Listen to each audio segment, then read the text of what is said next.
They stripped away protection to gain speed. They discarded radios to save weight.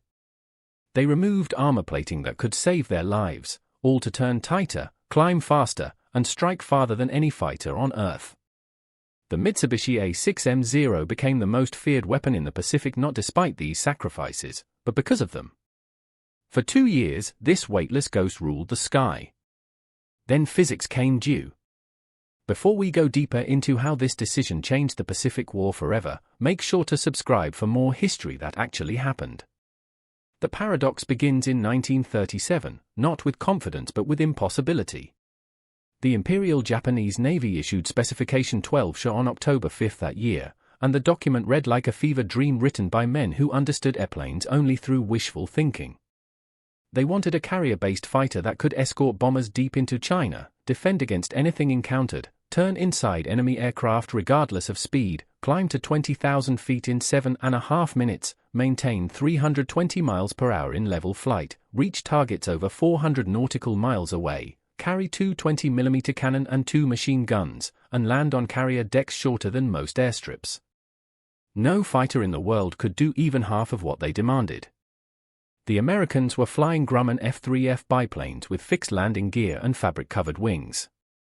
The British had yet to test the Hurricane prototype in combat conditions.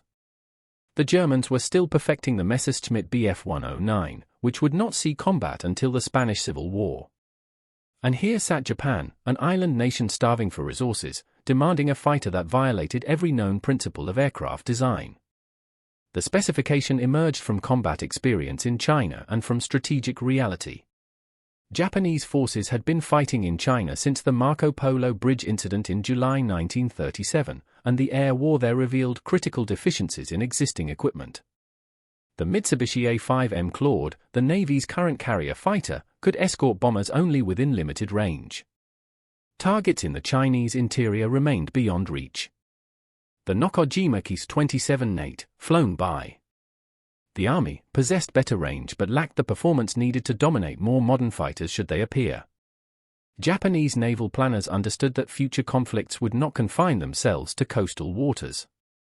They would extend across vast Pacific distances where land bases did not exist and where carriers would operate hundreds of miles from targets.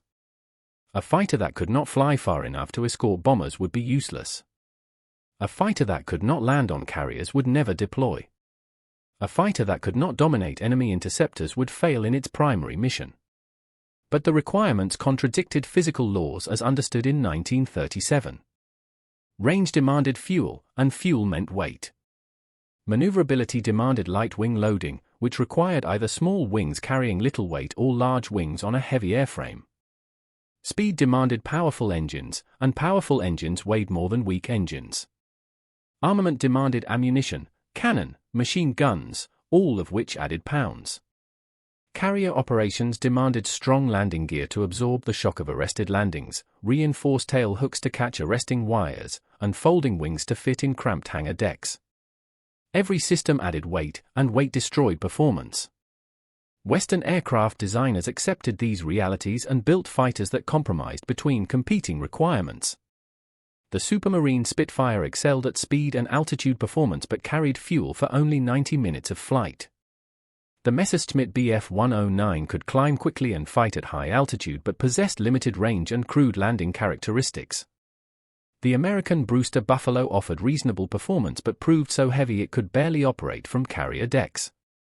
No nation had solved the equation the Japanese Navy demanded. Nakajima Aircraft Company examined the specification and withdrew from the competition within months. Their engineers understood structural limits, engine power ratios, and the cruel mathematics of weight versus performance. What the Navy wanted could not exist. Physics would not permit it. They submitted a formal letter declining to participate in the design competition, noting that the requirements exceeded the capabilities of available technology. Better to admit impossibility than to waste resources pursuing fantasy. Mitsubishi Heavy Industries, however, assigned a 34-year-old engineer named Jiro Horikoshi to lead the design team, and Horikoshi did not believe in impossible.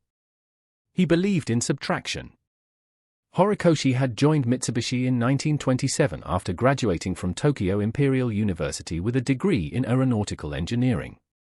He had worked on several aircraft projects, including the Type 96 carrier fighter that preceded the Zero.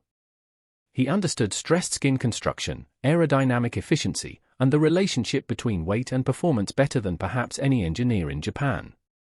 When presented with the 12-SHA specification, he did not see impossibility. He saw a puzzle that required unconventional solutions.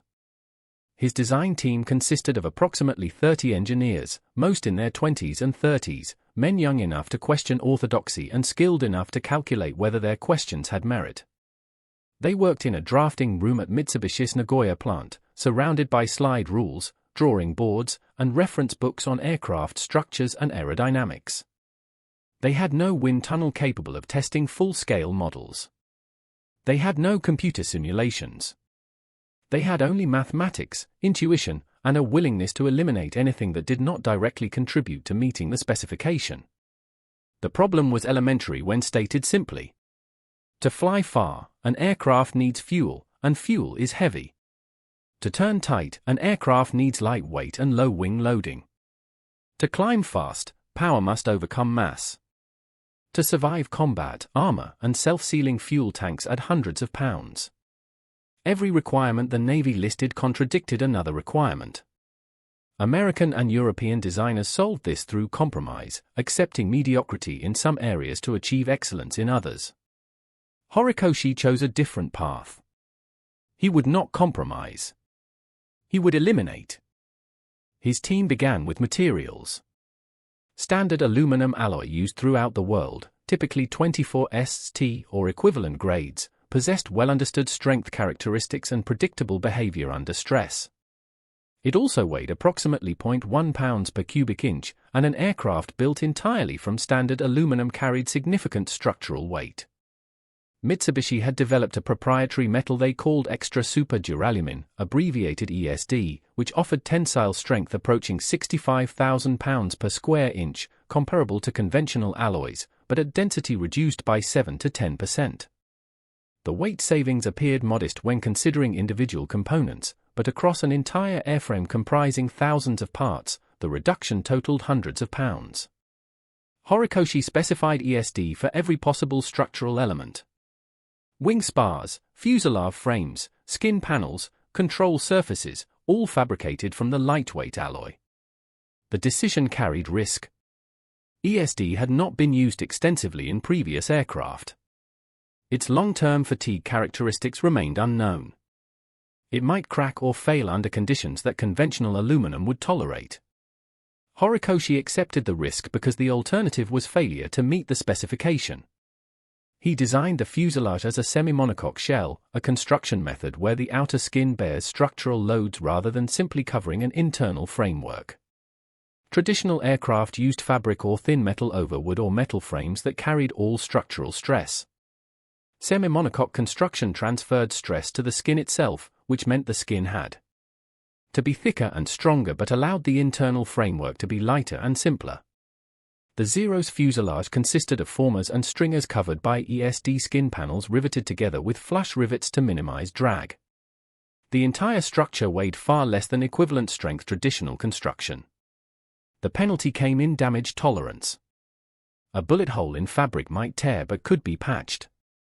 A bullet hole in stressed skin compromised structural integrity across the entire panel. Several bullet holes could cause catastrophic failure. Horikoshi knew this. He proceeded anyway. He made the wings thin, accepting higher stall speeds in exchange for reduced drag. Most contemporary fighters used thick wing sections that generated lift at low speeds but created drag at high speeds. The Zero's wing used a relatively thin section optimized for cruise efficiency rather than maximum lift. This meant the Zero required higher landing speeds than traditional carrier fighters, which increased risk during carrier operations where slow approach speeds allowed better control. It also meant the Zero performed best at cruise speeds and altitude, matching the Navy's requirement for long-range escort missions. The wings attached to the fuselage through a robust center section that also served as the main fuel tank, integrating structure and fuel storage to save weight.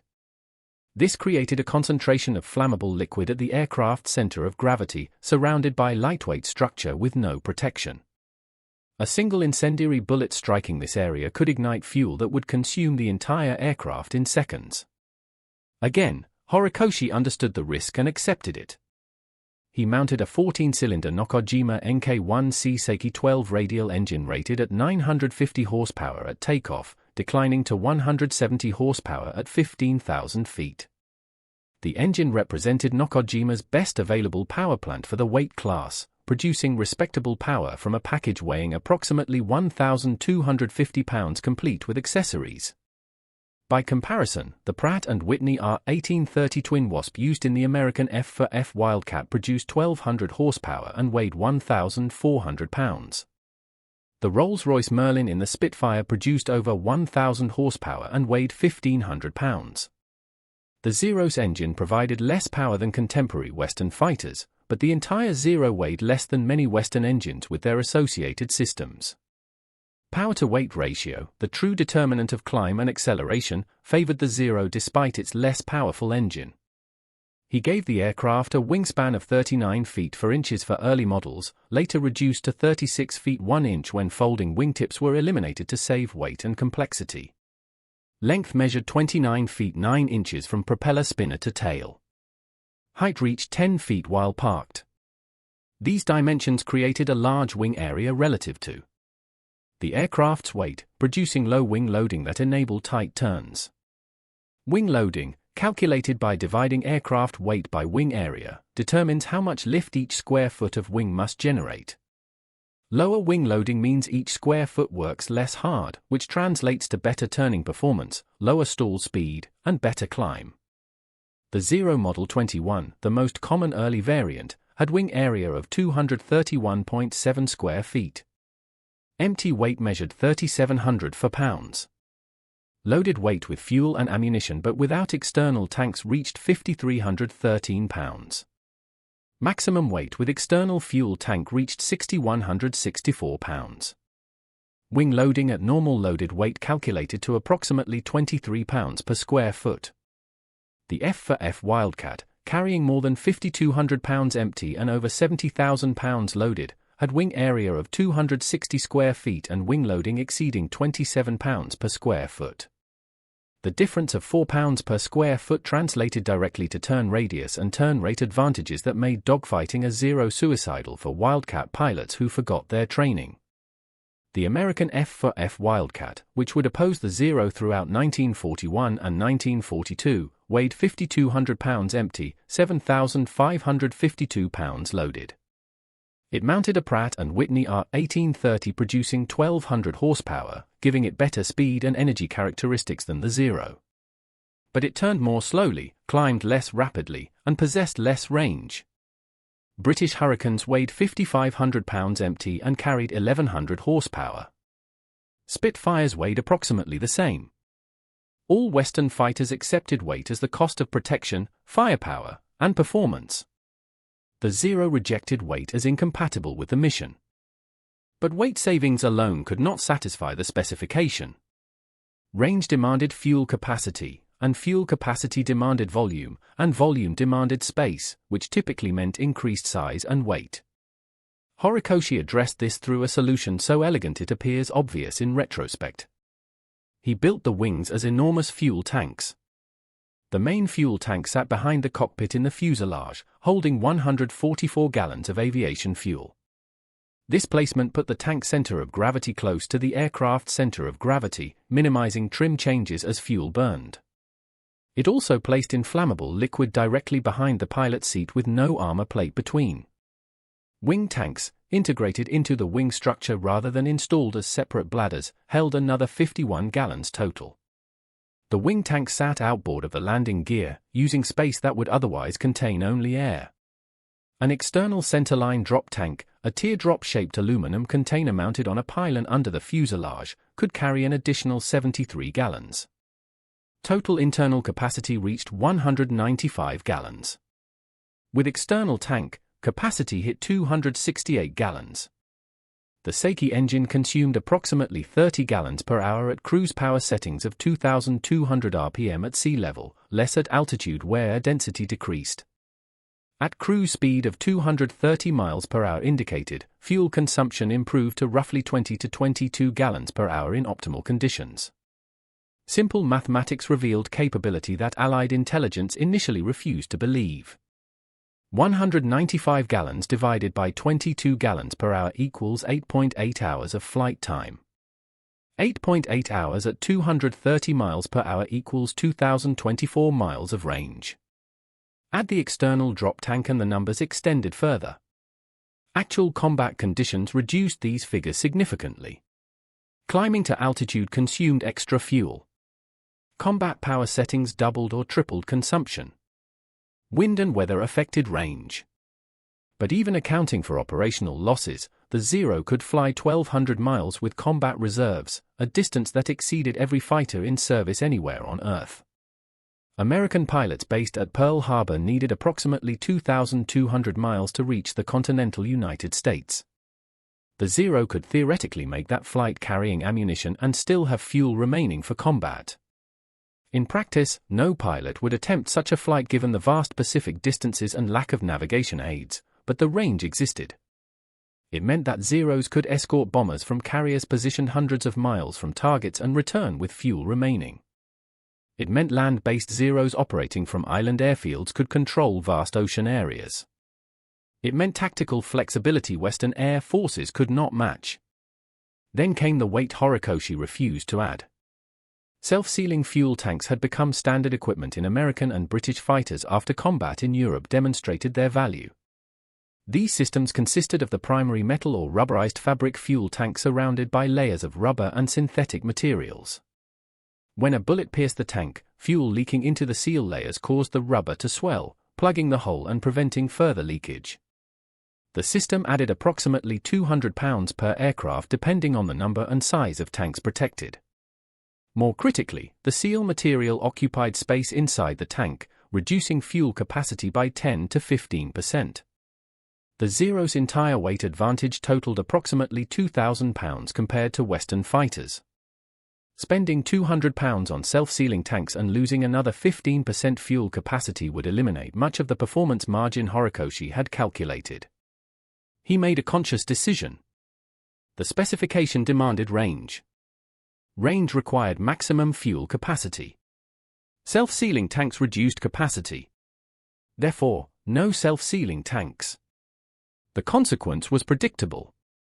Any bullet, fragment, or incendiary round that struck a Zero's fuel system had high probability of igniting vapor or liquid fuel. The resulting fire would consume the aircraft in seconds, leaving the pilot no time to bail out. Horikoshi knew this would kill pilots. He accepted it as necessary to meet the requirements. Armor plating behind the pilot's seat had become standard in Western fighters for similar reasons.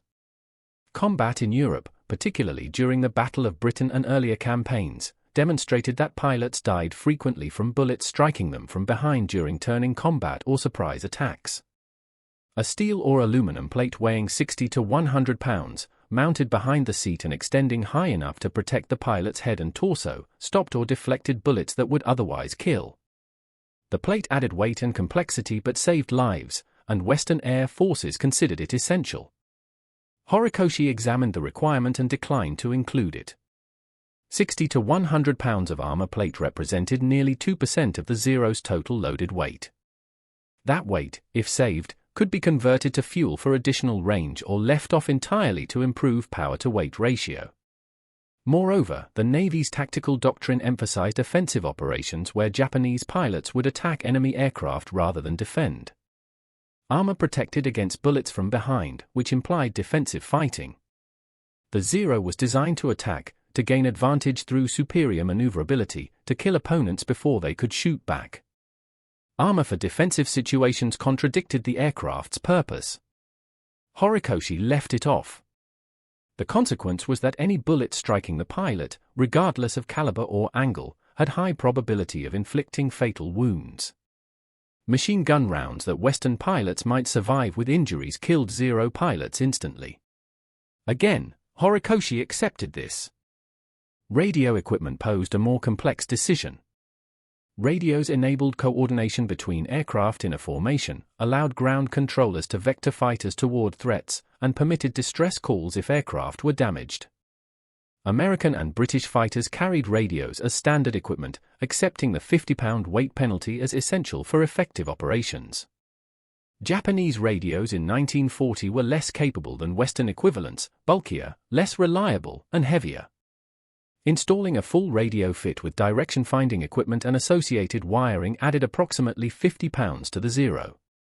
The radios themselves suffered from limited range, poor clarity, and tendency to fail under vibration and temperature extremes. Many Zero pilots, particularly those flying from land bases where pre-mission briefings could establish tactics and coordination, removed their radios entirely to save weight. This improved performance marginally but eliminated the ability to coordinate during combat. Zero formations relied on visual signals, pre-arranged tactics, and individual initiative rather than real-time communication. Against opponents who also lacked radios, this worked. Against opponents who could coordinate through voice radio, calling out threats, sharing tactical information, and adjusting formations in real time, Zero pilots fought at severe disadvantage. Horikoshi designed provisions for radio installation but did not mandate it, allowing unit commanders to decide whether the capability justified the weight. Fire suppression systems, redundant hydraulics, armored windscreens, all disappeared from the design in the pursuit of weight reduction. What remained was an aircraft built from minimum structure wrapped around maximum fuel and firepower. The airframe carried minimal safety margin. Structural load limits were calculated to provide adequate strength for normal operations with small reserves for combat maneuvering. The Zero could sustain positive 7G loads and negative 3.5G loads before structural failure, adequate for most combat maneuvers but less than the 10G capability built into some Western fighters. Pilots who pulled too hard in desperate evasive maneuvers could tear wings off their own aircraft. This happened, though rarely. More commonly, pilots learned the aircraft's limits through experience and flew within them. Those who did survived. Those who exceeded limits died. The first prototype flew on April 1, 1939, at Kagamigahara Airfield near Nagoya. Test pilot Katsuzo Shima took the controls, a veteran aviator with thousands of hours' experience in military and civilian aircraft. He taxied the prototype onto the runway, a narrow strip of packed earth between fields and forest. The prototype designation was 12 Sha, indicating compliance with the 1937 specification from the 12th year of Showa Emperor Hirohito's reign. The aircraft wore no military markings yet, just silver aluminum skin unmarred by paint. Shima advanced the throttle and felt the Seiki engine surge to full power, spinning the three-blade propeller to over 2,000 RPM. The Zero accelerated smoothly, lifted off after short ground roll, and climbed at rate that surprised even Shima. He leveled at 10,000 feet and began basic handling tests. The aircraft responded precisely to control inputs. Ailerons provided crisp roll rate. Elevator gave immediate pitch response. Rudder coordinated turn smoothly. Shima pushed the speed to maximum level flight and watched the airspeed indicator climb past 300 miles per hour, exceeding the specification requirement. He pulled into climbing turns, testing maneuverability at various speeds and configurations. The Zero turned tighter than the A5M it was meant to replace, tighter than any fighter Shima had flown. Then he tested high-speed handling, and discovered what Horikoshi already knew but hoped might be manageable. At low speeds, the Zero turned like a dream. At high speeds, it turned like flying through concrete. As airspeed increased past 300 miles per hour, control forces increased dramatically. The ailerons, operated through cables and pulleys without hydraulic boost, required immense strength to deflect at speeds approaching 350 miles per hour. Rolling the aircraft required both hands on the stick and full body strength, and even then roll rate decreased significantly. The rudder became sluggish, responding with delay that threw off precise coordination. The elevator remained manageable but required more force than comfortable. High-speed combat maneuvers, common in European air warfare where fighters dove at 400 miles per hour or more, became nearly impossible in the Zero. A pilot attempting to roll away from a diving attack at 350 miles per hour would struggle to move the ailerons fast enough to evade. A pilot attempting to pull out of a dive at 400 miles per hour would find the elevator too heavy to recover before striking the ground or ocean. Shima also discovered that the aircraft could not dive at speeds above 400 miles per hour without risking structural failure. The lightweight structure that enabled spectacular performance at low speeds became a liability at high speeds. Flutter, a destructive vibration caused by aerodynamic forces and structural flexibility, would begin in the wings or tail surfaces during high-speed dives. If the pilot did not immediately reduce speed by pulling out of the dive, flutter could increase until components separated. The wings could fail at their attachment points. The horizontal stabilizer could break off. Control surfaces could tear away. The aircraft would disintegrate, killing the pilot instantly. Horikoshi knew this would limit the Zero's tactical flexibility. Western fighters, particularly the American P-38 Lightning and later the P-47 Thunderbolt, could dive at speeds approaching 500 miles per hour, using vertical energy tactics to attack and escape. The Zero could not follow. If a Western pilot recognized this limitation and employed diving attacks followed by high-speed extensions away from combat, the Zero pilot could not pursue. Horikoshi accepted this limitation, understanding that Japanese tactical doctrine emphasized horizontal turning combat where the Zero's advantages would dominate. The Navy accepted the design in July 1940, impressed by performance that exceeded even their optimistic specifications. They designated it the Type 0 Carrier Fighter, Model 11. The name came from the final digit of the imperial year 2600, which corresponded to 1940 in the Western calendar. Type 0, pronounced Reishiki in Japanese, quickly shortened to Zero, in both Japanese and Allied usage. The official designation A6M followed standard Japanese Navy nomenclature, A for carrier fighter, 6 indicating the 6th carrier fighter design accepted for production, and M for Mitsubishi. Variations would add model numbers, Model 11, Model 21, Model 52, indicating progressive improvements and modifications. But everyone called it the Zero. Production began immediately at Mitsubishi's Nagoya plant, a sprawling complex of assembly hangars, machine shops, and test facilities covering hundreds of acres. Nakajima Aircraft Company, which had declined to design the Zero, accepted a license to build it at their factories in Koizumi and Ota. Combined production capacity eventually reached 30 aircraft per month, though early production struggled to achieve even 20 monthly. Each Zero required approximately 10,000 man-hours to build from raw materials to test flight. Skilled workers formed aluminum panels, drilled rivet holes, assembled sub-assemblies, and integrated systems. Quality control inspectors checked every joint, every rivet, every measurement against blueprints. Test pilots flew each completed aircraft through brief evaluation flights, checking engine operation, control response, and systems function before delivery to Navy units. The first production aircraft reached operational squadrons in July 1940, assigned to the 12th Combined Naval Air Corps deploying to China. China provided the Zero's baptism and created the myth that would define its early war reputation.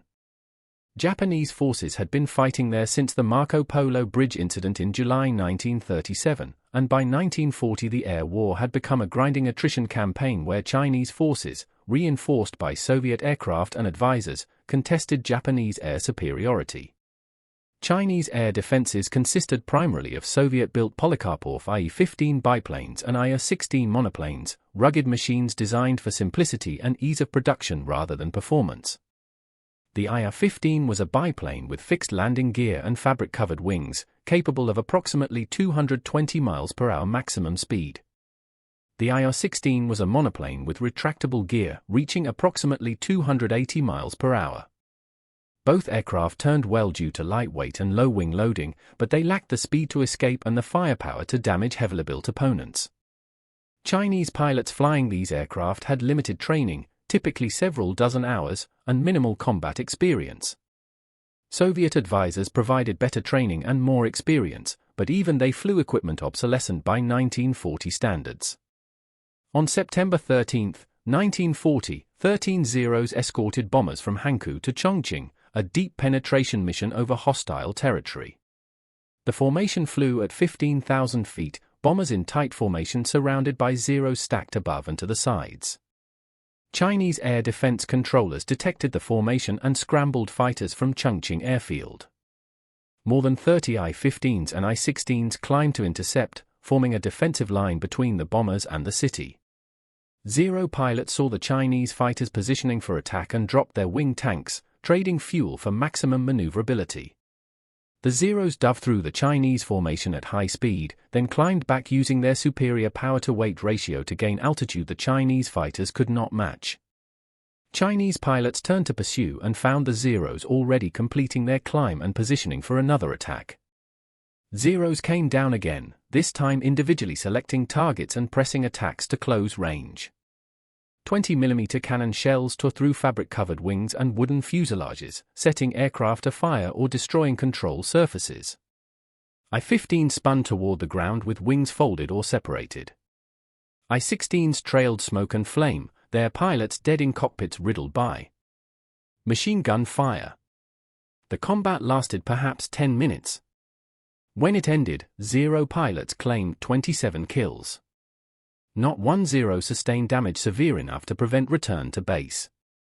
Chinese pilots who survived reported that the new Japanese fighter moved impossibly fast, climbed impossibly steep, and turned impossibly tight. They recommended avoiding combat until better aircraft became available. Over the following months, Zero units in China achieved victory reports that seemed fantastic. Individual pilots claimed 5, 10, 15 kills without losses. Squadrons reported combat ratios of 20 or 30 to 1. By the time Pearl Harbor came, Zero pilots had claimed over 500 victories against fewer than 10 losses in air combat. These numbers, recorded in official reports and repeated in post-war histories, created an image of invincibility. The Zero appeared to be the world's ultimate fighter, capable of defeating any opponent regardless of numbers or circumstances. Japanese command studied these results and concluded they had achieved technological and tactical superiority that would guarantee air dominance in any future conflict. What they failed to recognize was the limitation of their test environment. Chinese and Soviet pilots in 1940 flew obsolete equipment without modern tactics, radios for coordination, or adequate training. They engaged Zeros in turning dogfights, the one environment where the Zeros' advantages could not be countered by contemporary aircraft. Against these opponents, the Zero appeared unstoppable. Against pilots flying newer aircraft with different tactics, particularly American pilots who would develop energy fighting techniques specifically designed to counter the Zeros' advantages, the equation would change dramatically. But in late 1940, that future remained unknown. The Zero represented Japan's most advanced fighter, superior on paper to anything America or Britain operated in the Pacific. Intelligence reports describing the Zero's performance reached Western capitals, but analysts discounted them as exaggeration or propaganda. A fighter with 950 horsepower could not possibly match aircraft with 1,200 or 1,500 horsepower. Physics and engineering dictated that more power meant better performance. What Western analysts failed to grasp was that the Zero did not play by conventional rules. It accepted vulnerabilities Western designers considered unacceptable, traded protection for performance, and optimized entirely for an offensive tactical doctrine that assumed gaining the advantage before the opponent could respond. Against opponents who also lacked armor, radios, and self-sealing tanks, this worked. Against opponents who built robustness into their designs and used tactics that exploited the Zero's weaknesses, it would fail.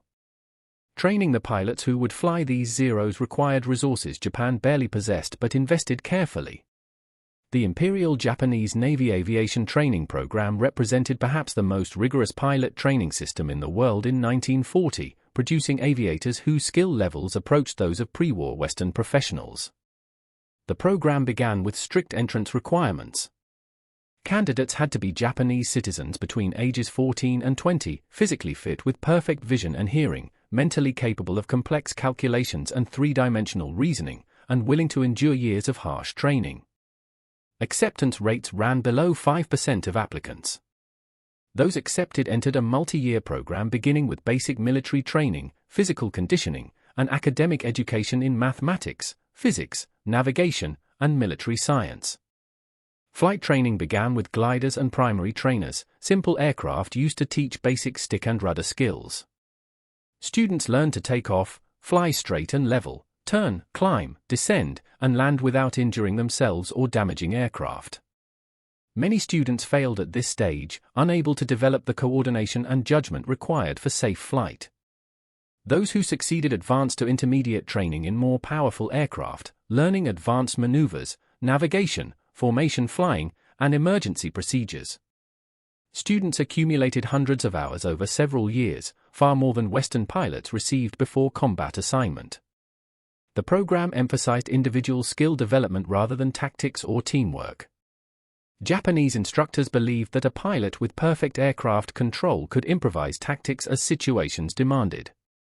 This worked well in combat against inferior opponents where individual skill dominated, but created problems against coordinated opponents who used teamwork to overcome individual disadvantage. Advanced training specialized pilots into fighters, dive bombers, torpedo bombers, or reconnaissance aircraft. Fighter pilots learned gunnery, aerobatics, and combat tactics derived from experience in China and from theoretical studies of air combat. They practiced deflection shooting until they could hit targets from any angle at any range. They performed aerobatic maneuvers until they could place their aircraft in any attitude at any altitude without conscious thought. They studied enemy aircraft capabilities and tactics, learning how to exploit weaknesses and counter strengths. By the time a pilot completed the program and received assignment to an operational squadron, he typically had between 400 and 700 flight hours, years of training, and skills that bordered on supernatural. The Navy possessed perhaps 300 such pilots at the start of the war, an elite force of naval aviators who represented millions of yen in investment and years of institutional knowledge. American pilot training in 1940 and 1941 followed a different philosophy. The United States, recognizing that war was likely if not inevitable, established training programs designed for mass production of pilots with adequate skills rather than small numbers with expert skills. The Army, Air Corps and Navy both expanded training infrastructure, opening new flight schools, hiring civilian instructors, and purchasing thousands of training aircraft. Students progressed through primary, basic, and advanced training over approximately 9 months, accumulating 100 to 200 flight hours before receiving assignments. Training emphasized standardized procedures, formation discipline, and gunnery fundamentals. Students learned to fly aircraft safely and shoot accurately, but they did not receive the extended training in advanced aerobatics and combat tactics that Japanese pilots completed. The American system accepted that new pilots would lack expertise, compensating through numbers, better aircraft, and tactics that relied on teamwork rather than individual skill. A Japanese Zero pilot with 700 hours and expert aerobatic ability could probably defeat any American pilot in a 1-versus-1 turning fight. But for American pilots with 200 hours each, flying in coordinated sections with radio communication and mutual support, could defeat the Japanese pilot through teamwork and discipline. The Pacific Air War would ultimately become a contest between Japanese individual expertise and American systematic capability, and systematic capability would prevail. December 7, 1941, demonstrated what happened when Japanese excellence met American unpreparedness. At dawn, Hawaii time, the first wave of 183 Japanese aircraft launched from 6 carriers positioned 200 miles north of Oahu. The strike force included 43 A6M Model 21 Zeros divided between escort duties and airfield suppression. The Zeros, stripped of radios to save weight and carrying full internal fuel plus external drop tanks, had enough endurance for the 400-mile round trip with combat time remaining. They arrived over Hawaiian airfields at approximately 7:55 in the morning, as American forces were conducting weekend routines with minimal alert status. Zeros assigned to airfield suppression Dove Wheeler Field, Hickam Field, Ua Marine Corps Air Station, and Kaineo Naval Air Station. They found American aircraft parked wingtip to wingtip on open tarmacs, arranged to prevent sabotage rather than air attack, making perfect targets. Zeros strafed the parked planes with machine gun and cannon fire, igniting fuel and ammunition in cascading explosions. American aircraft burned where they sat, pilots and crew running from barracks unable to reach their planes before they were destroyed. Some American pilots reached aircraft and attempted to take off. A few succeeded, climbing into the maelstrom with no formation, no plan, no coordination. They saw Zeros everywhere, dozens of silver aircraft with red Hinomaru circles on wings and fuselages. Aircraft moving faster and turning sharper than anything they had trained against. Lieutenants George Welsh and Kenneth Taylor, stationed at Haleywa Airfield on Oahu's north shore, received word of the attack and drove to their airfield at high speed, arriving as Zeros began strafing the area. They climbed into P-40B Warhawks, Curtiss fighters powered by Allison VE-1710 engines producing 1,050 horsepower. The P-40 was a capable fighter in 1940, though already showing its age by late 1941. It flew at 360 miles per hour maximum, faster than the Zero. It dove well, maintaining control at high speeds. It mounted 650 caliber machine guns, providing heavy firepower. But it turned slowly compared to the Zero, and it climbed poorly. Welsh and Taylor understood these limitations instinctively if not explicitly. They did not try to dogfight Zeros. They dove through Zero formations, fired at targets of opportunity, and used their speed to escape before Zeros could respond. They climbed back to altitude away from the combat area, then repeated the process. Hit and run. Energy fighting. Boom and zoom. They claimed 6 Zero kills between them, though post-war analysis suggests the actual number was lower. More importantly, they survived by refusing to fight the Zero on its terms. Other American pilots tried different approaches and died. Zeros caught them in turning engagements where superior maneuverability translated to quick kills. Zeros positioned behind American aircraft and fired short cannon bursts that destroyed control surfaces or killed pilots. American pilots who panicked and pulled into hard brakes found Zeros turning inside them, lining up kill shots within seconds. The aircraft that American pilots thought were reliable, rugged, and capable proved inadequate against an enemy they had not anticipated fighting this soon. When the attack ended 2 hours later, Japanese forces had destroyed 188 American aircraft on the ground and damaged another 159. They had sunk or damaged 8 battleships, 3 cruisers, 3 destroyers, and numerous auxiliaries.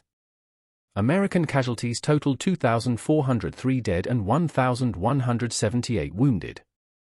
Japanese losses included 29 aircraft from all causes, including 9 Zeros, most lost to anti-aircraft fire rather than air combat. The Zero had announced its presence to the world in the most devastating way possible, and the world suddenly understood that everything they believed about Japanese aircraft and Japanese pilots had been catastrophically wrong. The months that followed resembled systematic execution more than combat. Zero swept across the Pacific as Japanese forces seized the Philippines, Malaya, Singapore, Burma, and the Dutch East Indies in a campaign of conquest so rapid it shocked even Japanese planners. Everywhere Zeros appeared, Allied fighters died. British Brewster Buffaloes defending Singapore, obsolete aircraft that had been rejected by the US Navy as inadequate, fell in such numbers that British pilots called them flying coffins and refused to fly them. American P-40 Warhawks in the Philippines fought courageously under impossible conditions but could not match Zero climb rates, turn radius, or operational range. Dutch fighters defending the East Indies lasted days before being wiped out. The Zero's combination of range, maneuverability, and firepower created tactical situations that Allied pilots could not solve with existing aircraft and tactics. They could not escape because the Zero climbed faster and could sustain chase longer. They could not turn because the Zero turned tighter at all speeds below 350 miles per hour. They could not fight at low altitude where the Zero dominated turning combat, and they struggled at high altitude where the Zero reached 20,000 feet with ease while Allied fighters labored to 15,000. Every tactical option available to Allied pilots in early 1942 led to the same outcome. Fighting resulted in death. Running often resulted in death because the Zero could climb after them. Trying to bomb Japanese positions invited Zero attack during the most vulnerable phase of flight when bombers flew straight and level toward targets. Allied air forces in the Pacific faced a technological and tactical crisis that threatened to cost them air superiority permanently, and without air superiority, they could not defend their positions, supply their forces, or conduct offensive operations. The Japanese advance seemed unstoppable, powered by an aircraft that should not have existed but did, flown by pilots who should not have been so skilled but were. Pilots who survived these early engagements returned with reports that Allied commanders initially refused to believe. They described aircraft that flew for 8 hours, escorting bombers to targets hundreds of miles away and returning with fuel remaining. They described aircraft that turned so tightly it seemed they pivoted on their wingtips. They described aircraft that climbed at rates suggesting twice the actual horsepower. Intelligence officers, trained to evaluate enemy capabilities through mechanical specifications and engineering analysis, assumed the reports were exaggerations born from combat stress or fear. Their analyses showed that a fighter with 950 horsepower could not possibly achieve the performance described. Physics dictated that thrust-to-weight and power-to-weight ratios determine performance, and the Zero's ratios, calculated from estimated weight based on visual observations, seemed insufficient for the reported capabilities. What the intelligence officers failed to grasp, and what would take months of combat and eventually the capture of an intact Zero to confirm, was that the Zero achieved its performance through ruthless weight reduction rather than increased power. The Zero weighed hundreds of pounds less than Allied fighters because it omitted systems Western designers considered essential. It had no armor plate behind the pilot's seat. It had no self-sealing fuel tanks. It had no redundant hydraulics or electrical systems. It had no fire suppression equipment. It used lightweight structures calculated to minimum safety margins. It carried minimal ammunition compared to Western fighters. Every unnecessary pound had been eliminated, and some necessary pounds had been eliminated as well. The result was an aircraft with power-to-weight and thrust-to-weight ratios that exceeded Western fighters despite less powerful engines, and wing loading so low that turning performance surpassed anything in service. If this story gave you a new way to see the Pacific War, like, share, and subscribe, and tell us which moment surprised you most. We'll return next week with another chapter in the war that changed the world. But some Allied pilots, those who survived multiple encounters and had time to analyze what they faced, began recognizing patterns in Zero performance and tactics.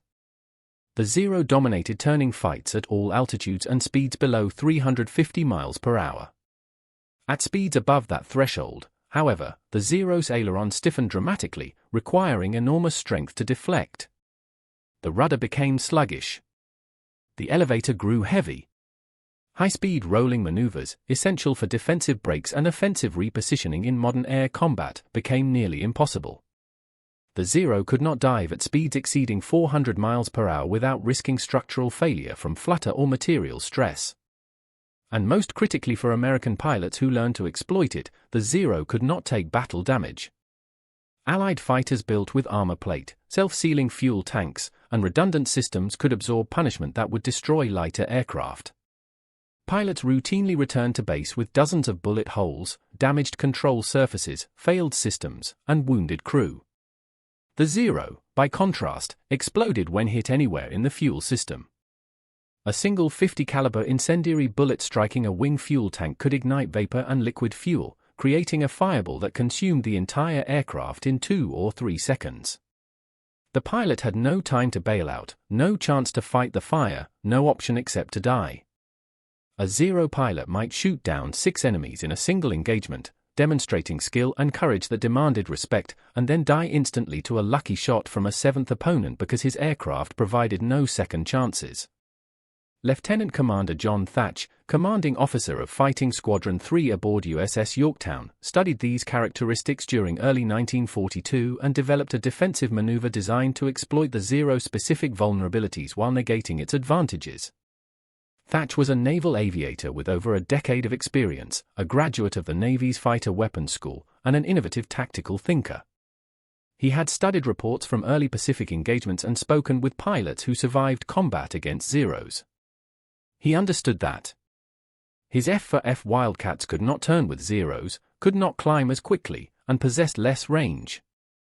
But he also understood that Wildcats were faster in level flight and dives, could sustain more damage, and could coordinate through radio communications that Zeros often lacked. He needed a tactical solution that leveraged Wildcat's strengths while minimizing exposure to Zero advantages. The maneuver he developed became known officially as the beam defense maneuver, though pilots universally called it the Thatch weave. Two Wildcats would fly line abreast, separated by approximately 1,000 to 1,500 feet laterally. When a Zero pursued one Wildcat, attempting to maneuver into firing position from behind, that Wildcat pilot would call his wingman on the radio and turn directly toward him. The wingman would simultaneously turn toward his partner. The two aircraft would cross head-on, passing each other at high closing speed while maintaining altitude discipline. The Zero pilot, following one Wildcat through the turn, would suddenly face the second Wildcat approaching head-on at combined closure rate exceeding 500 miles per hour. He had two options. He could break off the attack, abandoning his target to avoid the head-on pass, which gave the first Wildcat time to extend away and reset the engagement. Or he could continue pursuing his original target through the weave, which meant facing frontal fire from the second Wildcat 650 caliber machine guns. Head-on attacks were deadly for both participants, but the Wildcat could sustain damage that would kill a Zero. The Wildcat had armor plate protecting the pilot. The Zero did not. The Wildcat had self-sealing fuel tanks that would not ignite from a few bullets. The Zero had unprotected tanks that exploded on impact. In a head-on pass, both aircraft might take hits, but the Wildcat pilot might survive while the Zero pilot would almost certainly die. If the Zero broke off, the two Wildcats would continue weaving, turning toward each other every few seconds, maintaining mutual support while denying the Zero an opportunity to attack either aircraft from behind. The pattern looked simple when diagrammed on paper but required precise coordination, radio discipline, and mutual trust. Both pilots had to maintain awareness of each other's position constantly. They had to turn at the right moment, neither too early which would allow the Zero to adjust, nor too late which would put them out of position to support each other. They had to manage airspeed carefully, because if one Wildcat flew too fast or too slow, the spacing would collapse or expand beyond effective support range. And they had to overcome the natural instinct to run when chased, trusting that turning toward their partner would save them even though it felt like flying toward danger rather than away from it. Thatch debuted the weave on June 4, 1942, during the Battle of Midway, in what would become one of the most significant tests of American carrier aviation in the Pacific War. His squadron, VFA-3, launched from Yorktown as escort for torpedo bombers from VT-3 in an attack against the Japanese carrier force. Intelligence had located for Japanese carriers approximately 200 miles from the American task force, and American commanders committed everything they had to destroying them. Torpedo bombers from all three American carriers, Enterprise, Hornet, and Yorktown, attacked in separate waves throughout the morning. VT-3 launched last, 15 Douglas TBD Devastator torpedo bombers carrying Mark 13 torpedoes, obsolete aircraft flying obsolete weapons toward targets defended by the finest carrier fighter pilots in the world. That 6 Wildcats escorted the torpedo bombers toward the Japanese fleet. They flew at low altitude to match the Devastators, which had to approach at 200 feet or less for torpedo delivery. At approximately 9:30 in the morning, roughly 30 miles from the Japanese carriers, Zero combat air patrol fighters intercepted the formation. More than 30 Zeros dove from altitude, a massive force against 6 Wildcats. The Zeros ignored the Wildcats initially and went directly for the torpedo bombers, attacking from astern and above, the classic position for deflection shooting. Thatch ordered his Wildcats to engage, but 6 fighters could not protect 15 bombers from 30 attackers. The Zeros tore through the formation with devastating efficiency. Devastators burst into flames and cartwheeled into the ocean. Others lost control surfaces and spun away. Within minutes, nearly all 15 torpedo bombers were burning or sinking. Only one would survive to return to Yorktown, its crew traumatized but alive. Thatch and his Wildcats found themselves surrounded by Zeros at low altitude with no way to escape and no altitude for energy tactics. Traditional fighter doctrine suggested climbing away, using superior level speed to extend beyond engagement range, then reversing for another attack. But at low altitude with Zeros above and around them, climbing would expose them to attack from behind with no ability to maneuver. Thatch called for the weave. He and his wingman turned toward each other while maintaining altitude. Two Zeros following them suddenly faced head-on passes against aircraft they thought were fleeing. One Zero pulled up to avoid collision, abandoning his target. Another pressed the attack and flew through the gunfire from Thatch's wingman, taking multiple hits. The Zero's fuel tank ignited and the aircraft disintegrated, scattering flaming debris across the water. Thatch and his wingman continued weaving, calling turns to each other over the radio. Two more Zeros attacked and were forced to break off or face frontal fire. A third Zero, flown by an aggressive or perhaps inexperienced pilot, followed a Wildcat through a weave turn and flew directly into Thatch's line of fire. Thatch fired a 3-second burst from 50 yards, his 650s converging on the Zeros. Engine and cockpit. The Zero shuddered, rolled inverted, and hit the water at 200 miles per hour. The weave held long enough for the surviving Devastator to complete its attack run, though the torpedo missed. Thatch's Wildcats remained engaged with Zeros for another 10 minutes, weaving continuously, burning fuel and ammunition but surviving. Eventually the Zeros broke off, either out of ammunition or recalled to defend their carriers against dive bombers arriving from Enterprise and Yorktown.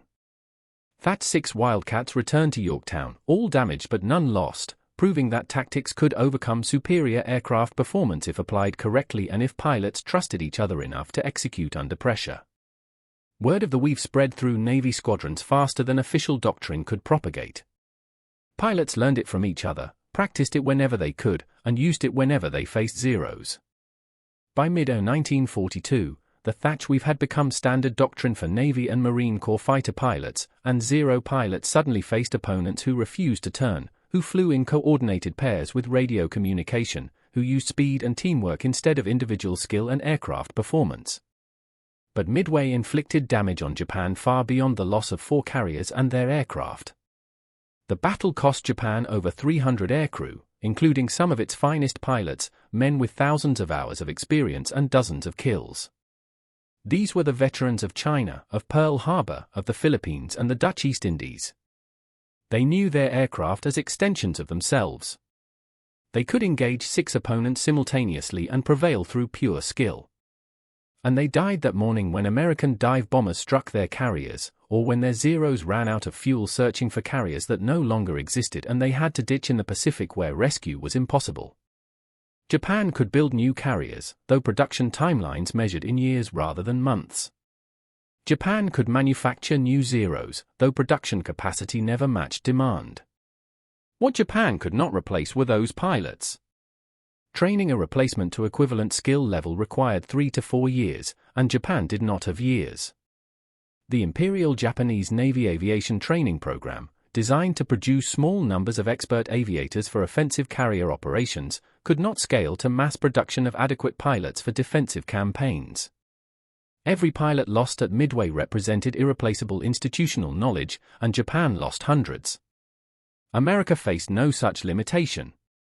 American training programs expanded through 1942 and 1943, opening new flight schools monthly, hiring civilian instructors by the thousands, purchasing training aircraft by the dozens per week. The pipeline produced thousands of pilots annually with adequate skills if not expert capabilities. They arrived in the Pacific with newer aircraft and standardized training in tactics that emphasized coordination over individual excellence. American doctrine recognized that individual American pilots might not match individual Japanese pilots in aerobatic skill or gunnery precision, but 4 coordinated American pilots flying in a division with radio communication and mutual support could defeat any number of Japanese individuals flying superior aircraft without coordination. The fundamental asymmetry became clear. Japan fought with finite excellence. America fought with scalable adequacy. Excellence won battles. Adequacy won wars when backed by industrial capacity and strategic resources. The second asymmetry came from technology and the dramatic intelligence coup that followed 1 month after Midway. In June 1942, during the Japanese attack on Dutch Harbor in the Aleutian Islands, a Zero fighter piloted by Petty Officer Tadayoshi Koga crashed on Akutan Island approximately 20 miles from Dutch Harbor. Koga had been hit by ground fire during the attack, possibly suffering engine damage or wounded himself. He attempted an emergency landing on what appeared to be flat ground covered by vegetation. The site was actually a wetland, soft bog covered by grass. When the Zero touched down, the wheels dug into soft earth and the aircraft flipped inverted violently, breaking Koga's neck and killing him instantly. The Zero came to rest upside down, damaged but structurally intact, lying in a remote area where Japanese search efforts could not locate it. American forces discovered the Zero 5 weeks later during a patrol sweep of the island. A Navy PBY Catalina spotted wreckage and reported it to Fleet Command. Recovery teams reached the site and found an intact Zero, the first example captured in flyable condition. They carefully extracted the aircraft from the bog, transported it to Dutch Harbor on a barge, then shipped it to Naval Air Station North Island in San Diego. Engineers there spent weeks cleaning, repairing, and restoring the Zero to flight status. They had to fabricate parts damaged in the crash, study Japanese engineering practices to understand how systems integrated, and ensure that every control and system functioned correctly before attempting flight.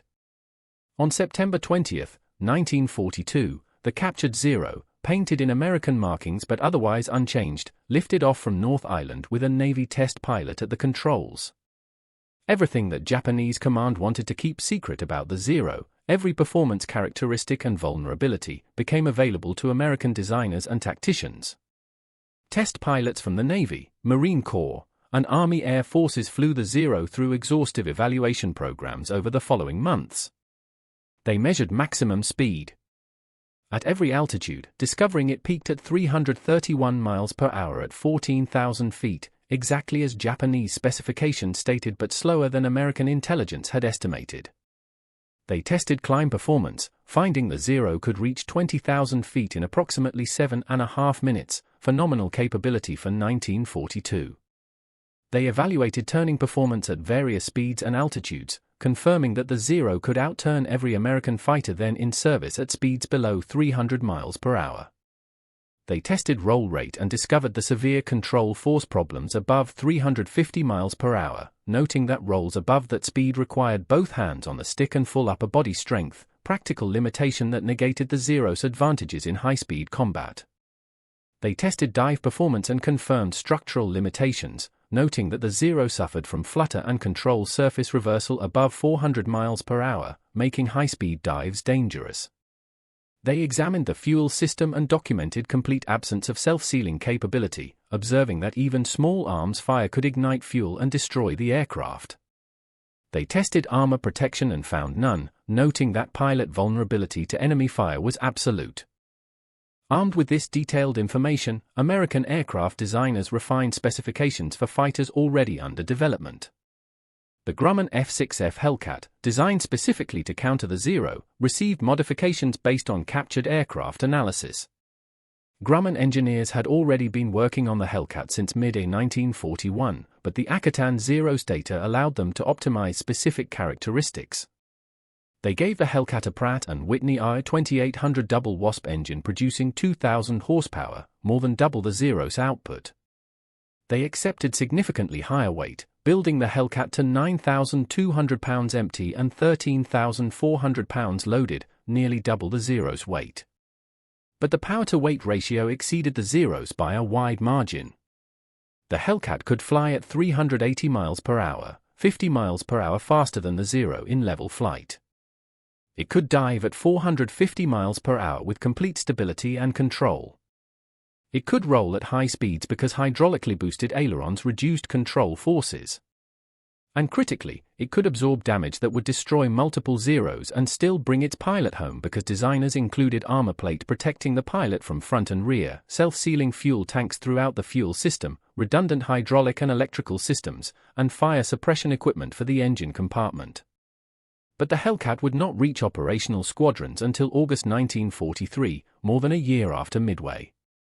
Through late 1942 and the first half of 1943, American pilots continued fighting Zeros with F-for-F Wildcats, a fighter inferior in almost every performance metric except dive speed and robustness. Wildcat pilots survived through strict adherence to energy tactics, religious application of the Thatch weave, and steadily improving coordination as experience accumulated. Marine Corps pilots defending Guadalcanal from August 1942 through February 1943 faced near-constant attacks from Zeros operating from Rabaul, and Henderson Field became a crucible where tactics evolved through combat or pilots died trying.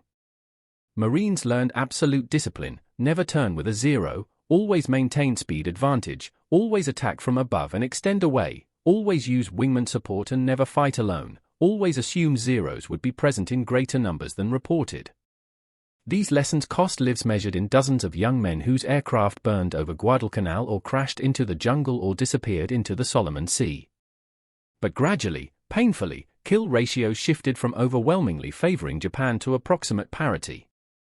By early 1943, American pilots were achieving 1-to-1 exchange rates against Zeros not through superior aircraft but through superior tactics, better coordination, and improved radio discipline that allowed real-time threat calls and tactical adjustments that Japanese pilots, often flying without radios, could not match.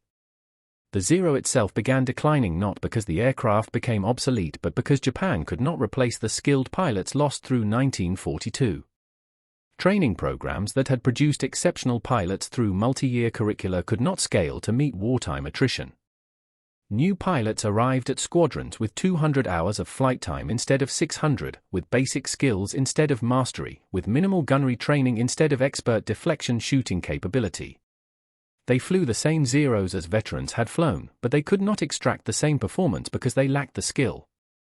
An average pilot in a Zero could no longer dominate an average pilot in a Wildcat because the Wildcat pilot flew with wingmen, radio coordination, and tactical discipline while the Zero pilot often flew alone without communication. When the F-6F Hellcat arrived in August 1943, the equation tilted decisively. Hellcat pilots possessed adequate training, far better aircraft, and tactics refined through 2 years of combat experience. They flew faster, climbed nearly as well, dove far better, and survived hits that would kill Zeros instantly. They fought in divisions of 4 aircraft using coordinated tactics inherited from Thatch and refined by combat veterans. And they fought with confidence born from knowing their aircraft could absorb damage while Japanese aircraft could not. The great ironies of the Zero's design became fully apparent in 1944 when the strategic balance in the Pacific shifted completely. The sacrifices that made the Zero deadly in 1941 made it obsolete in 1944.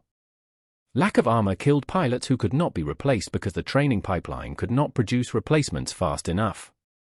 Lack of self-sealing fuel tanks destroyed aircraft through fires that should have been survivable damage.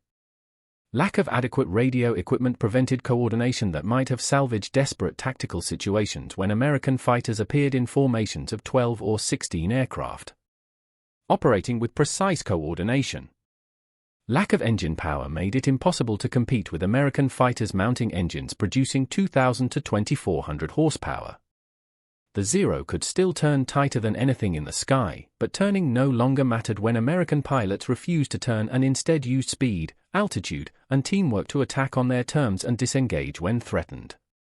Mitsubishi and Nakajima attempted to address these deficiencies through improved Zero variants, but every solution created new problems. The A6M Model 52, introduced in late 1943, featured strengthened wings allowing higher dive speeds, improved exhaust stacks providing slight speed increase, and better canopy design for improved visibility.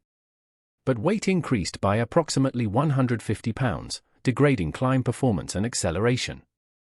The A6M Model 53 added self-sealing fuel tanks in 1944, finally addressing the most critical vulnerability.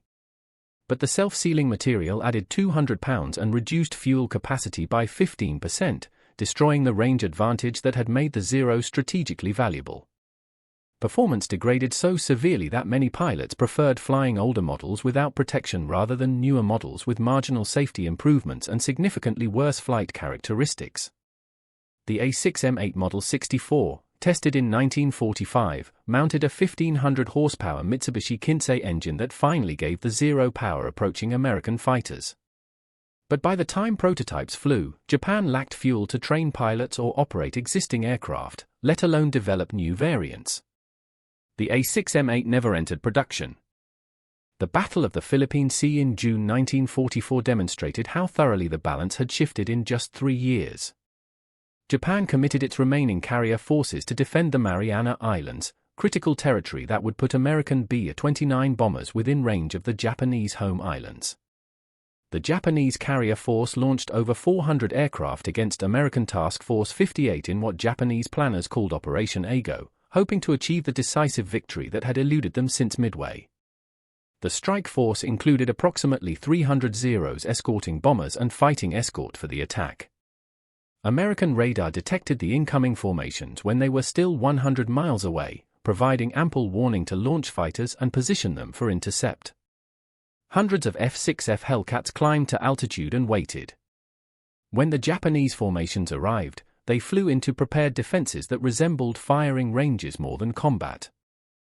Hellcats dove through Japanese formations from above, fired at high speeds, and extended away before Zeros could respond. They used altitude and energy to dictate engagement parameters, attacking only when they held advantage and disengaging immediately when threatened. They coordinated through radio communications, calling out threats and sharing tactical information in real time while Japanese pilots flew individually without communication or support. The massacre lasted hours and earned the name the Great Marianas Turkey Shoot from American pilots who found the combat so one-sided it resembled hunting rather than fighting.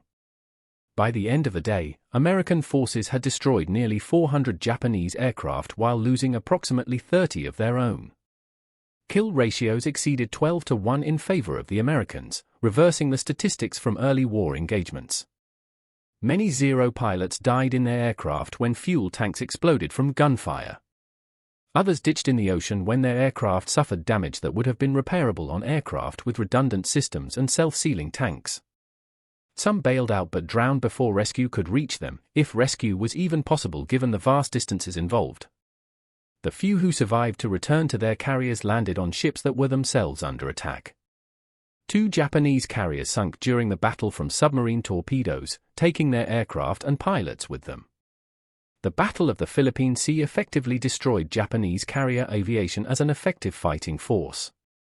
Japan never recovered the pilot strength, aircraft numbers, or tactical capability lost in that single day.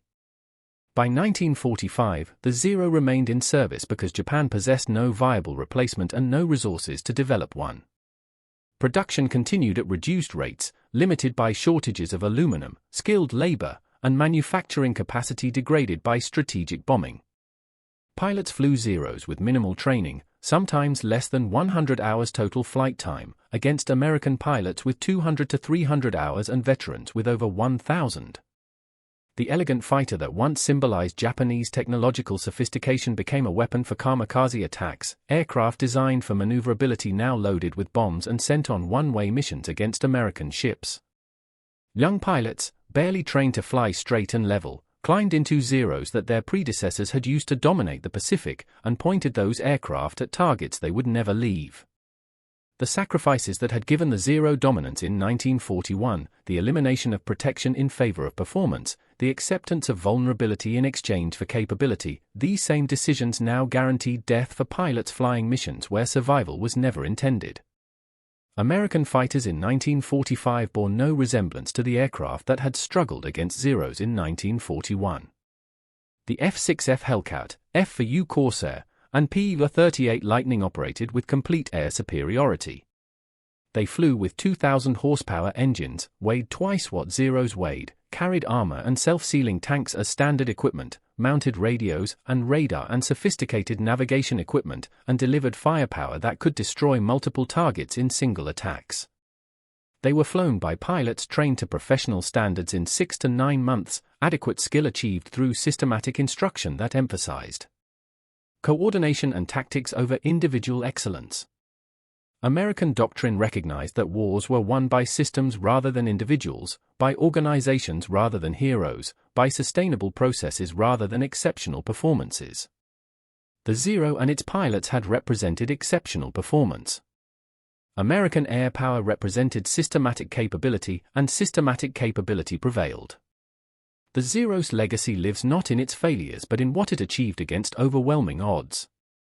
Jiro Horikoshi and his team designed an aircraft that should not have existed, that violated principles Western engineers considered inviolate, that dominated the Pacific sky for 2 years against nations possessing vastly superior resources and industrial capacity. They did this by questioning every assumption about fighter design, by rejecting compromises that Western designers accepted automatically, by accepting consequences that Allied air forces found unacceptable. They built a fighter from subtraction rather than addition, from minimalism rather than redundancy, from elegance rather than brute force.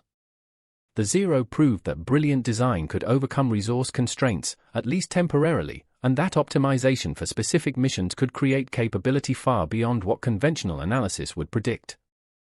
The Zero also proved that brilliance without adaptability leads to obsolescence, that optimization for one tactical environment creates vulnerability in others, and that excellence cannot defeat mass production indefinitely. Japan optimized for a short war against limited opponents, building aircraft and training pilots for that specific scenario. When the war extended beyond initial expectations and opponents adapted their tactics and technology, optimization became brittleness. American forces built for a long war against adaptable opponents, creating systems with redundancy and flexibility that could evolve as conditions changed. American fighters in 1943 bore little resemblance to those flying in 1941, but the infrastructure producing them remained intact and scaled exponentially. Japanese industry in 1945 could barely maintain aircraft designed in 1940 because infrastructure had collapsed under strategic bombing, resource depletion, and cumulative damage from years of war. Saburo Sokai, Japan's greatest surviving ace with 64 confirmed victories, wrote in his memoir that the Zero was simultaneously the finest aircraft he ever flew and the most dangerous, not because of enemy action but because of its inherent characteristics. He described combat over Guadalcanal in August 1942 when he engaged formations of American aircraft and was wounded by return fire from an SBD Dauntless dive bomber, sustaining serious head injuries that partially blinded him and caused recurring pain for the rest of his life. He flew his damaged Zero for nearly 5 hours, partially conscious, navigating by instinct back to Rabaul, and landed despite being barely able to see the runway. He survived because skill compensated for aircraft vulnerability, because years of training gave him capability to fly and navigate while seriously injured, and because fortune favored him that day. Most pilots in similar circumstances died because the Zero provided no margin for error, no redundancy for failed systems, no protection for wounded pilots. Sakai noted that American pilots shot down over friendly territory often returned to combat within days after rescue. Japanese pilots who bailed out over the Pacific usually drowned because Japan lacked resources for comprehensive rescue operations across vast ocean areas. The Zero's design killed pilots, and lack of pilots killed the Zero's effectiveness as attrition exceeded replacement capacity. The Zero exists today primarily as museum artifact and historical subject. Several restored examples survive in aviation museums worldwide, including the National Air and Space Museum in Washington, the Imperial War Museum in London, and various Japanese museums. These aircraft, carefully preserved and displayed behind barriers, allow visitors to examine the fighter that once inspired terror across the Pacific. Observers see thin aluminum skin riveted to minimal internal structures. They see small cockpits with rudimentary instruments and minimal comfort. They see large fuel tanks completely unprotected, lightweight landing gear with no armor plating, weapons bays housing cannon that carried only 60 rounds per gun before exhaustion. They see an aircraft built from desperate genius by engineers who understood they could not compete through conventional means and chose radical solutions. They see an aircraft that should not have worked but did, that should not have dominated but did, that should not have changed history but did. The men who flew Zeros fought with skill and courage that transcended their aircraft's limitations. They flew missions lasting 8 hours or more, fighting at the end with fuel reserves measured in minutes. They engaged formations of superior aircraft and emerged victorious through pure ability and tactics that leveraged every advantage their aircraft possessed. They defended their nation and comrades with dedication that demanded respect even from enemies who fought them. And they died in numbers that became unsustainable because their aircraft offered no second chances, no forgiveness for mistakes, no margin for misfortune. The Zero was optimized so completely for its intended mission that it became brittle, unable to adapt when conditions changed, unable to survive when opponents evolved tactics specifically designed to counter its strengths while exploiting its weaknesses. The arc from dominance to obsolescence took less than 3 years, from December 1941 when Zero swept across the Pacific with seeming invincibility, to mid-1944 when the Great Marianas Turkey Shoot demonstrated complete role reversal. This remains one of the most dramatic technological and tactical shifts in military aviation history. Aircraft that seemed unstoppable became prey. Pilots who seemed invincible became casualties. The transformation happened not because the Zero became worse but because opponents became better, developed tactics that negated the Zero's advantages, and fielded aircraft specifically designed to counter its capabilities. Modern warfare demonstrates repeatedly that no technological advantage survives indefinitely against determined opponents with resources to develop countermeasures. The lessons extend beyond the specific aircraft and conflict. Military history shows repeatedly that optimization for current conditions creates vulnerability to changing conditions, that sacrifices enabling short-term advantage create long-term liabilities, and that no tactical superiority survives contact with strategic reality for extended periods. Japan optimized for a short war won through superior skill, technology, and initial aggression. When the war became a long attrition campaign, optimization became fatal weakness. America built systems designed for sustained operations against adaptable opponents, accepting lower individual performance in exchange for scalability, maintainability, and evolutionary capability. Japanese aircraft and pilots achieved excellence. American systems achieved adequacy at scale. Excellence wins battles through superior performance. Adequacy at scale wins wars through sustained capability. The Zero represented the absolute peak of what Japanese engineering and tactical thinking could achieve with available resources, and what they achieved bordered on miraculous. They created a fighter that dominated the most advanced air forces in the world for 2 years. They trained pilots whose skill levels approached theoretical limits of human capability. They developed tactics that maximized their advantages while minimizing exposure to their vulnerabilities. And they did all this while facing opponents with 5 to 10 times greater industrial capacity, larger populations, more extensive resources, and established traditions of technological innovation. That the Zero eventually failed does not diminish what it accomplished. That Japan lost the war does not erase the genius behind the Zero's design. History remembers the Zero not as a failed aircraft but as a revolutionary one, proof that brilliant engineering combined with tactical innovation can achieve results far beyond what resource analysis would predict. If this story gave you a new way to see the Pacific War, like, share, and subscribe, and tell us which moment surprised you most. We'll return next week with another chapter in the war that changed the world.